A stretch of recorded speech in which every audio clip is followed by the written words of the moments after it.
Good morning mga kapigmate. So may bago na naman tayong subscriber dito na nagtatanong, si YouTube Like Me. So ito po mga kapigmate yung tanong niya. So yan. So tinatanong niya, ang gusto niya malaman ng mga kapigmate. Yung feeding guide ko raw simula na mabulugan hanggang sa magwalay. So yun. Napaka ano lang naman ang request ni sir, napaka simple lang. Pero bibigyan ko na kayo ng tips mga kapigmate ng feeding guide ko. I-share ko sa inyo yung feeding guide ko na gamit ko grower. Simula dumalaga mga kapigmate. Pag simula natin sa dumalaga hanggang mabuntis, hanggang sa magpadede, hanggang sa magwalay. So lulubos-lubosin na natin ang tanong ni YouTube Like Me. Shout out sa iyo sir kung sino ka man. So kanina nagka-violation yung last video natin kasi sinabi ko yung brand ng feeds na ginagamit ko. Pero ngayon di ko nasasabihin, pero mga kapigmate alam nyo na yung brand ng feeds na ginagamit ko sa grower mga kapigmate. So balik na tayo dun sa pinag-uusapan natin na simula sa dumalaga. Gaano karami na ba ang pakain ko? So mga kapigmate, sa dumalaga, pag ano na, sabihin natin mga 6 months. 6 months na yun, hihintayin lang natin mag 7 months hanggang lumandi. Ang pakain ko mga kapigmate sa dumalaga, pag grower ako, 2 kilo per day. Sabihin natin 1 kilo sa umaga, 1 kilo sa hapon. Pero pag 3 times a day, divide ko lang yung 2 kilo per day mga kapigmate. Sa dumalaga yun ha. So dito naman tayo mga kapigmate. Yung tumalaga natin, sabihin natin naglandi na. Yan, naglandi na siya. Nakastahan na. So, pag nakastahan na mga kapigmate, after kasta mga kapigmate, yung araw mismo ng kastang yon, ang pakain na po natin sa dumalaga natin na magbubuntis o nagbubuntis na, 1.5 kilo na yun. 1.5 kilo per day mga kapigmate. So, hindi ako po nagdagdaga, nagbawas po ako. 1.5 kilo per day sa dumalaga na buntis. Manigurado, may magtatanong sa inyo, hanggang kailan yung 1.5 kilo na yun na pakain sa dumalaga, yung hanggang sa mga anak. So, sigurado may magtatanong yan. Kaya sasagutin na rin natin ngayon. Simula po makastahan mga kapigmate, hanggang sa mga anak na. Grower po ako, 1.5 kilo. Hindi po ako nagdadagdag, hindi po ako nagbabawas bago mga anak or bago mga anak o bago after makastahan mga kapigmate. Pag nakastahan yung baboy ko, 1.5 kilo, straight na po yun. Hanggang 114 days, hanggang sa mga anak. Umabot man niya ng 120 days sa pagbubuntis. Basta hanggang mga anak siya mga kapigmate. Ang pakain ko po ay 1.5 kilo. Yun po ang feeding guide ko sa grower mga kapigmate. So mga kapigmate, doon na tayo na nanganak na mga kapigmate. Bibigay ko pa rin sa inyo yung feeding guide ko. Pag after mga anak, kung grower feeds ang pakain nyo. Sabihin natin pakain ko. I-sineshare ko lang naman yung feeding guide about dito sa pakain ko sa mga alaga kong to mga kapigmate. Sa inahin, na simula mga anak mga kapigmate, pag nanganak, first day mga anak mga kapigmate, walang pakain, mas maganda walang pakain mga kapigmate. Kung gusto nyo magpakain, sabuyan nyo lang ng konti. Wag nyong papakainin na maraming baboy nyo. Malaking problema yan mga kapigmate. Kung anong problema ngayon, nakikita nyo sa mga nakaraang video ko. Day 2 mga kapigmate, ang pakain natin sa inahin natin na bagong anak, 1 kilo lang mga kapigmate. 1 kilo maghapon na yun sa day 2 ha. Kalahating kilo sa umaga, kalahating kilo sa hapon. Nagpapadede yung mga kapigmate, day 2. Ganun lang karami pakain ko. Sa day 3 naman mga kapigmate, hanggang day 4 tayo, 1.5 kilo. 1.5 kilo na po mga kapigmate. Sa day 3 and day 4 mga kapigmate, paghapon na yun na 1.5 kilo. Day 5 to day 6 mga kapigmate, 2 kilo lang tayo. O, panigurado may magtatanong sa inyo, bakit ko konti ang pakain mo? So mga kapigmate, sasagutin ko ha. Yung bago nyo itanong yun, sasagutin ko na. Kaya po kukunti ang pakain ko sa inahin ko, pag grower ang pakain ko mga kapigmate, napakabilis po, napakalakas magpagatas ng mga kapigmate.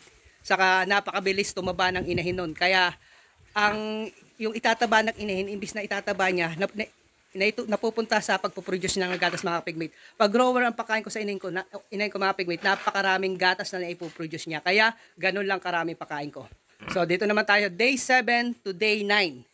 So, sa day 7 to day 9 tayo mga kapigmate, ang dami ng pakain natin, 2.5 kilo. Simula sa 7 days hanggang day 9 na after mga anak, 2.5 kilo lang. So, kukunti talaga mga kapigmate. Kaya yun po ang nagustuhan ko sa grower feeds mga kapigmate. Hindi mo kailangan magpakain ng napakarami. Kasi doon sa feeds na yun, makakatipid ka na doon mga kapigmate. Kasi ang inahin, kailangan mapakain mo na marami para mapag-produce ng gatas. So sa grower feeds mga kapigmate, kontrolado mo, kontrolado. Dito naman tayo mga kapigmate sa day 10 to day 15. Simula mga anak ang inahin natin. Ang pakain ko lang dyan mga kapigmate, 3 kilo. So sa 3 kilo na yun mga kapigmate ay maano na yung mga kapigmate, tama lang yun sa ganito karaming piglet na 10 piglet to 14 piglet yon. 3 kilo. 10 days to 15 days na piglet. Ganun lang karami yung pinapakain natin sa inay natin para kontrolado niya yung naipoproduce na gatas mga kapigmate. So doon naman tayo mga kapigmate sa day 15 hanggang magwalay na. So kung magwalay ako dito mga kapigmate sa inahin sa magwalay ng piglet, 28 days. Day 15 to 28 days mga kapigmate, 3 kilo hanggang 4 kilo lang. So hanggang doon lang ang kayang ubusin ng inahin na hindi magtatai yung piglet mga kapigmate. Ano lang ha, 3 kilo to 4 kilo, depende. Pag nagtayo yung inahin, pag nagtayo yung mga piglet, mga pigmate, ibig sabihin, sobra-sobra na ipoproduce na gatas ng inahin. So, yung 4 kilo na yon magbabawas lang tayo. Basta hindi tayo bababa sa 3 kilo. Kung bumaba man tayo 2.5, hanggang doon na lang yon lalo na 15 days pataas na po yung piglet, kailangan hindi tayo bababa ng 3 kilo sa pagpapakain. Basta, hindi tayo kailangan lumampas sa 4 kilo per day pag naka-grower feeds kayo mga pigmate. Yung ganun pakain mga kapigmate, good to ano na yan, 10 to 14 piglet mga kapigmate ha. So doon naman tayo sa walay natin. After walay, yung pakain natin sa inahin natin ha. Yung pagpapakain natin sa inahin natin mga kapigmate pag nagwalay tayo. Kung gaano karami yung pakain natin nung nagpapadede pa siya, ganun pa rin ipapakain natin pag nagwalay na tayo. So ito yung ano natin na para maintindihan nyo mabuti. 28 days, walay na mga piglet. 4 kilo mga kapigmate. Yung 4 kilo na yung mga kapigmate, hindi pure grower yun ha. 2 kilo na gestating feeds, 2 kilo na grower. Pero kung wala kayong gestating feeds, okay lang na grower feeds, 4 kilo mga kapigmate. Tapos, sa mga susunod na araw, magbabawas tayo ng magbabawas. Kasi basta ipipix natin na 2 kilo hanggang sa 1.5 kilo hanggang sa magbuntis siya. So, second day mga kapigmate, ang pakain natin dyan, simula ng magwalay mga kapigmate, 3 kilo na lang. So, sa 3 kilo na yun mga kapigmate, isa't kalahating grower, isa't kalahating lactating mga kapigmate para mabilis lumandi yung inahin natin. Kung wala kayong lactating, pure grower, 3 kilo. Pang 3 araw mga kapigmate, dyan tayo mag-2 kilo na. Yung 2 kilo na yun mga kapigmate sa inahin natin, pwedeng mix ng lactating, mix ng grower. Pero kung wala kayong lactating, grower na lang. Pero mas maganda mga kapigmate, pag nagwalay talaga kayo, mix ng lactating, mix ng grower. So, sa 2 kilong yun, tig 1 kilo mga kapigmate na sa umaga, 1 kilong grower, sa hapon, 1 kilong lactating. So, ganun lang mga kapigmate. I-mix nyo lang yung 2 yun para mabilis lumandi yung baboy nyo. So, yung 2 kilo na yun mga kapigmate, hanggang sa maglandi na yung baboy nyo, hanggang sa makastana. Pag nakastana mga kapigmate yung baboy nyo, sabi natin na nai-age siya ngayon, start na kayo ngayong araw na to, mag 1.5 kilo per day. Tapos kinabukasan, after EI niya, 1.5 kilo per day pa rin mga kapigmate hanggang sa mga anak na uli yung baboy nyo. So, yun po mga kapigmate ang practice ko dito. O, noon pa man. So, ano lang, medyo kaya tayo nag-ibang feeds nung nakaraan kasi nagtipid kami. Kala namin makakatipid, pero hindi pala mga kapigmate. Mas napamahal lang kami. So, sa ganong paraan mga kapigmate, ang nasubukan ko doon, pinakamabilis na paglalandi ng baboy ko mga kapigmate. Ang inaalaga ko, 3 days. Pinakamatagal na yung 1 week ganon. Basta pinakamabilis na paglalanda 3 to 5 days, pinakamatagal 1 week. Pero pag naglagas ang balahibo, diyan sablay tayo. So sa ganito mga kapigmate, sa pagpapakain ng grower mga kapigmate. Pag sumablay ka diyan, sabihin natin ang pakain ng inahin mo hanggang sa magwalay, ang kinaya niya lang kainin mga kapigmate, 3 kilo lang or 2.5 kilo lang. Kahit grower ang pakain mo mga kapigmate, kung gano'n ka konti, ang inahin mo pwede pumayat. Pag pumayat mga kapigmate ang inahin mo, kahit grower ang pakain mo, basta't pumayat ang inahin mo sa walay, mga kapigmate, diyan ka na matakot. Kasi nandyan na yung paglalagas ng balahibo. Sa paglalagas mga kapigmate ng balahibo, 1 buwan po yan. 1 buwan. Pinakamabilis na mga kapigmate niyan, kung grower ang ipapakain mo mga kapigmate, sabihin natin, pag pumayat ang inahin mo, kung grower din ang pakain mo, yung 1 kalahati kukulangin mga kapigmate. Basta alam mong payat yung inahin mo, pag nagwalay ka, gawin mong 2 kalahating kilo. Pinaka the best mga kapigmate, gawin mong 2 kalahating kilo ang pakain sa inahin mo na bagong walay, kung payat po siya. Pero kung ang katawan ng inahin mo, maganda. Sabihin natin, maganda yung katawan niya, maganda yung ano niya. Sabihin natin, tamang-tama lang yung katawan niya mga kapigmate.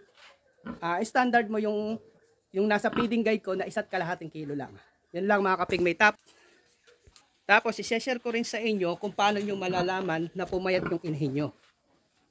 So, mga kapigmate, para malaman nyo na pumayat yung inahin nyo, check nyo to, puwitan ng inahin nyo. Yan. Pag ito lumubog ng gusto, lumabas yung buto dito, payat po yan mga kapigmate. Pag lumubog to, tapos yung ari niya, lubog na lubog na.